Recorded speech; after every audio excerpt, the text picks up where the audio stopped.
Not too long ago, this was science fiction, but now it's becoming reality. And so I'm going to give you 20-second snippets about what is real and what is total hype. This is hype. You've probably seen things like this, the first trillionaire, gold mines in space, bringing things from space to Earth and doing wonderful things with it. And basically, nah, that's not going to happen.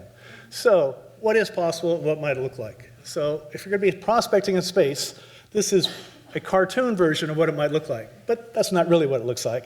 And we're definitely not going to send people or mules or donkeys, and certainly not with these wonderful costumes. Notice the biological retrieval mechanism that they've engineered here.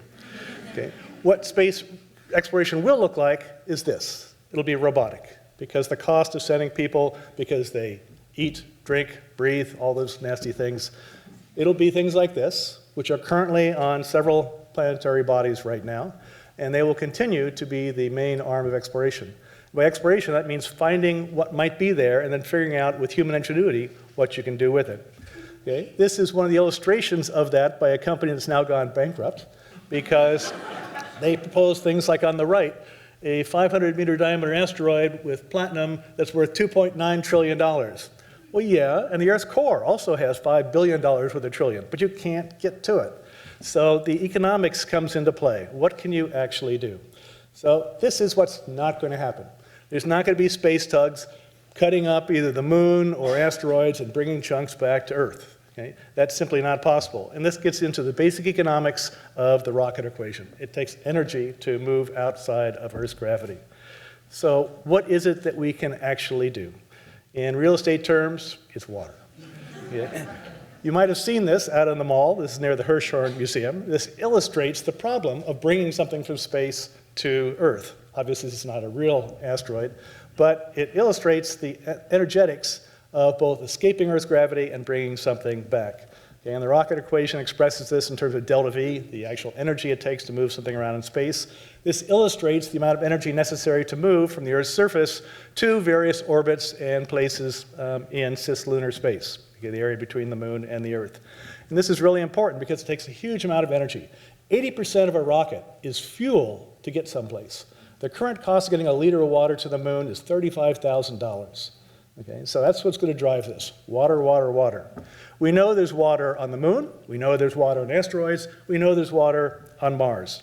Water is really important because we drink it and we can convert it into hydrogen and oxygen. So propellant is going to be the main business case for space. Not bringing asteroids down to Earth. It's going to be making stuff in space as propellant. This is what it would look like on the moon. We know there's water in the permanently cratered areas in the northern polar areas. And all it takes is sunlight from little mirrors on the surface coming down into a capture tent on the crater floor. We know there's water ice there. You can cause it to sublimate, and you simply have to have some sort of capture vessel like this that would allow the water to first evaporate, and then you'd capture it in a cold trap. What's really important about this is all this technology exists right now. Okay? We have the capability for doing this. We understand how to do this. So this does not require some new invention. Okay? This is just a matter of, do we want to do it? Do we have a business case for doing it? Another place for water is asteroids. There's lots of different kinds of asteroids. These are the three most common. The C-type or chondrite asteroids consist largely of water and carbon. So this is a very ready source of propellant to get water from them. And the way you would do this is roughly similar to what I showed you on the moon.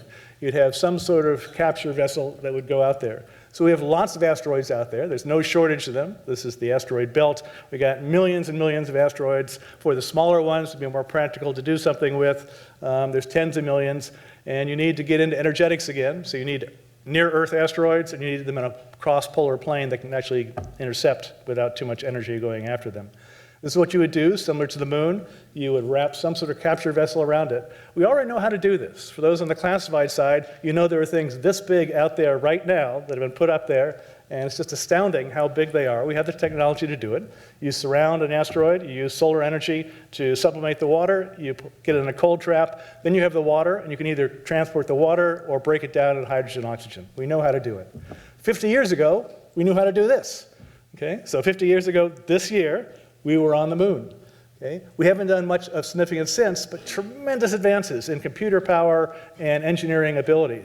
So the question is, what is it we're going to do next? Okay? And there's lots of proposals for what that might look like.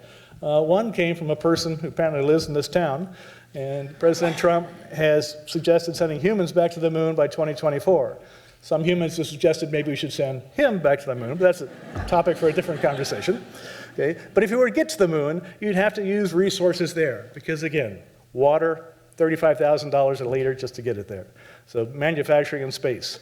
So this is the end. What is approaching? The future is here, and it's approaching very quickly. In February, Japan launched Hayabusa 2, went to an asteroid, able to pick up a sample from it, and is currently bringing it back to Earth. You said, but Larry, you just said you can't do that. They're bringing back a microgram to demonstrate they can do it. You're not going to bring back tons. Okay? And then Elon Musk launched his Falcon Heavy, and what did he put up there? He put his own personal Tesla up there in orbit. It's currently on an orbit about a $4 billion year cycle through the solar system. And you might ask, well, do we need Teslas in space? No, I need one in my garage. That's a different topic. But this is visionary. This is demonstrating what we could do and then allowing people to do it. This is probably closer to what's going to happen. Okay? In April, the Chinese government announced that within 10 years, they plan to have a base on the moon. Now, if this was a president or a senator, you'd go, maybe, maybe not. But China is very intentional. They have the economic and political system to be able to marshal resources to do it. And if they do it, it's going to set off a new Sputnik. So 10 years from now, you'll be hearing that. So other developments. In June, NASA announced that they are selling visits to the International Space Station for $35,000 a night. This is less than a round-the-world airplane ticket. Okay? Monday, this week, NASA ordered 3 Orion spacecraft, specifically to go to the moon and taking the first woman to the moon. So the future is coming. You just saw what's going to happen, what's not going to happen, and if you really want to know more about it, this is my most recent paper that was published earlier this year, and one of the results of this is I've got calls from venture capital firms all over the country saying, oh, can you help us think about this? We have billions of dollars we want to invest. So if you've got $1 billion, I can help you. Thank you.